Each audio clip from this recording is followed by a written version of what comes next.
Well, you really are asking me pretty much about the what's after Gaddafi, the challenges, right? The divide is only one, right? It's one of the biggest. Well, I really shouldn't say one of the biggest, but here is what's happening. One of the things we don't really talk a lot about in relation to Libya is that how little we know, right? There has been very little in terms of understanding the dynamics of the society from inside out, like, on the ground. And so we are functioning with the broad headlines, with the big events, the death of Gaddafi and all of those things. I would say the divide falls within the following challenges, and I can just state them very briefly, and then if you want to pick up on something else. So, one, security. And the divide actually applies to all of the points I'm going to talk about. Security. It was great seeing people with arms on the street. It was, everybody was supporting literally, but also supporting morally, supporting they were called the rebels, a term that I reject. But anyway, supporting the rebels, supporting young people, supporting, everybody that was going after the dictator. Well, the dictator is not there. What happens to the weapons? What happens to those arms? How do you begin to control those weapons, disarm the militias, again, another term that I'm not very comfortable with? How do you replace the gun, those weapons, those that were also stolen from various, Gaddafi places? How do you begin to replace that with stable security / police / military trained personnel so that citizens feel secure in the country? So that's one of the problems. Then that goes along the divide. This is not Tunisia. This is not Jordan. This is not Egypt. We are talking about a divide here in terms of ethnic and tribal. The loyalists versus those who are not loyalists. And so security will be playing along those lines, and again, we have to be vigilant, meaning we, people in Libya, meaning, the international community that really has a stake in stabilizing that country. Now, the second divide plays also, will play a big role in the economy and the economic stability. This is a country that is blessed or cursed with oil. We still have to decide. So again, to build on that momentum of enthusiasm of the revolution, the economy has to pick up. It has to pick up in such a way that you do not see concentration of wealth in the hands of a few, i.e. few tribes, few ethnic community. There's got to be economic development, there's got to be prosperity, but mostly with distributive justice. I.e., the wealth coming from oil has to really benefit everybody. Now, unfortunately, we have a lot more models of the curse of oil than anything else. So that's, again, where you see the divide. Now, obviously, one of the biggest areas would be politics.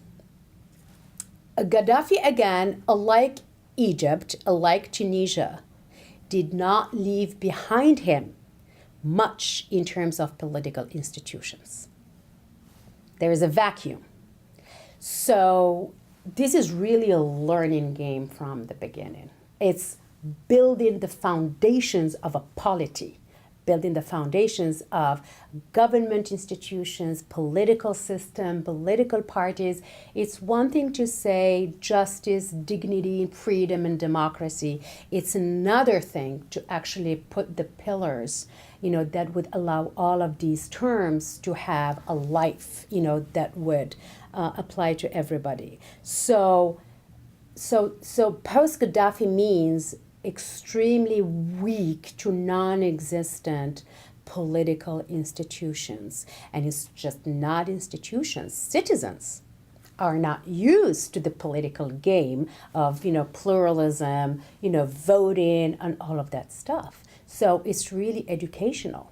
Now, where does the divide fall in? Same thing again. It's power and concentration of power.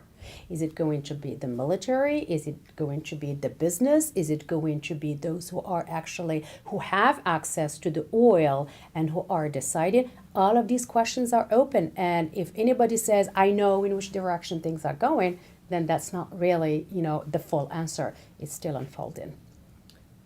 That's a long answer. Yeah, no, that was actually great. That answered other questions I have down the road, so that's perfect. Okay. But just going along with that a little bit, okay, so you're talking about, security and just all of these different aspects that you just mentioned that are all contributing to the divide and that are all problems that need fixed. Well, I just want to be clear. There could be a problem. They are certainly a challenge that demand attention, that demand vigilance, but they can also be, if negotiated in the right way, they can be the strength of the future Libya. Okay, is there any sort of time frame, do you think, going, starting and working on these challenges, this is going to be a long road for Libya? Reconstruction is a long process, and reconstruction within a nation that has ethnic, tribal, divide and divisions for a long time. So you have the healing process. You have the healing process because, the pro-Gaddafi obviously were also targeted. So you're also talking about reconciliation. Citizens, forgetting, forgiving, and wanting, if they want, to move forward together. Revolutions, the recovery process, the rebuilding process, and in the case of Libya, you're talking about 4 decades, of one man, pretty much country, state.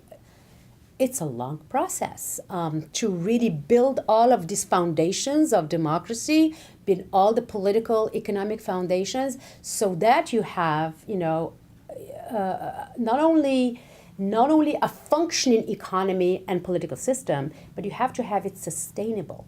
You have to have it also legitimate. There's got to be legitimacy. People have a buy-in, so you have to have people, involved. And there are specifically 2 social groups that we need to be very, very careful to include or see included in this process of reconstruction: young people and women. And the truth is, we know very little beyond those female guards that Gaddafi had, as part of his retinue, right? But there are a lot of extremely competent, educated, entrepreneurial men and women, and they have not been visible. That's something that, in drafting the Constitution, in moving forward, we have to pay attention to.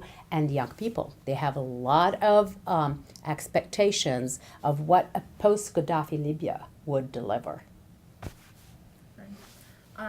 And then if we can just switch gears a little bit, so obviously you've definitely, went into really great detail about where Libya sort of needs to go from here and how it's affecting Libya.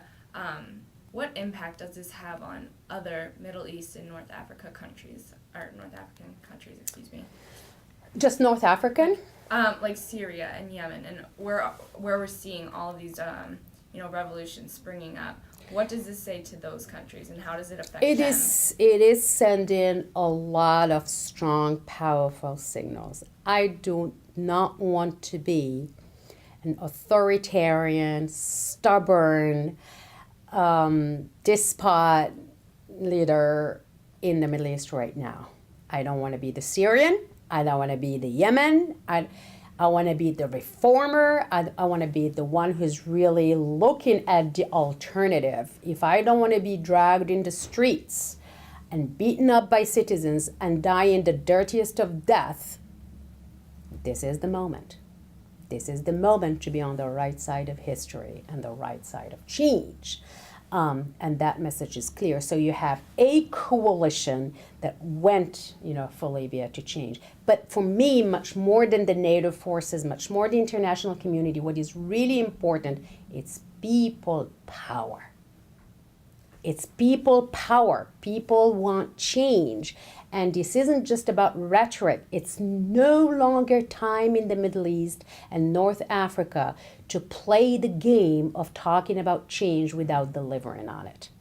The people are more educated than before. tech savvy as before. We've seen things unfolding. So this is really the time to begin to think seriously, not just about surviving as an authoritarian figure, but about keeping the country on the right track of progress and not leaving it behind in shambles as Gaddafi has done, or as as potentially the Syrian might, or Yemen.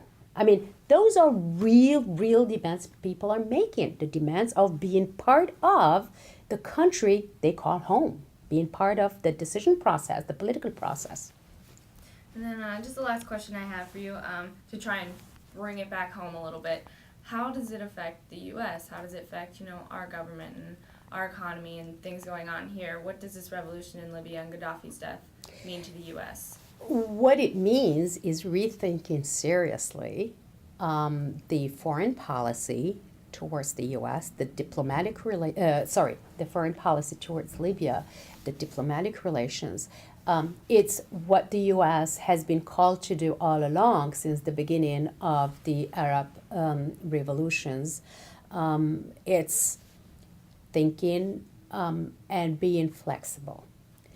The model that's lasted for a long time has been a model of confrontation with a regime that's not really responsive to developments in the world. So now it's not about confrontation. It's a foreign policy and an attitude that really is based on support, but also understanding on the understanding of the demands on the ground. It isn't about dictating this is where Libya should be going. It's about, identifying what in Libya are the needs and what are those urgent pressing needs articulated by the leaders in Libya right now calling for help and assistance. And there are multiple ways in which the U.S., as well as Europe, in fact, it's not just the U.S., Europe can actually contribute to rebuilding a country that's stable and peaceful. And among the things that can be done, obviously, technical help. Like I said, this is a country that does not have a police force, that does not have political institutions, that does not have actually a political culture. Probably citizens need to be trained also to move the country forward, towards meeting those dreams that were articulated throughout, the months of the revolution. So the U.S. has a role to play. The U.S. has a role to play also economically, not in terms of economic assistance, development assistance. It's really in terms of encouraging business that is profitable to this country, that is beneficial to the Libyan market and economic viability. So there is a lot that needs to be done, but on a different platform. This isn't about, the Libya that we know and the framework within which we've been operating. And I really should highlight it as I started at the beginning, a great deal of understanding of what Libya really is, what the Libyan culture, what the Libyan people are about. We do have a huge vacuum, and we operate on the information that's been collected for decades, information coming from the security, the military perspective.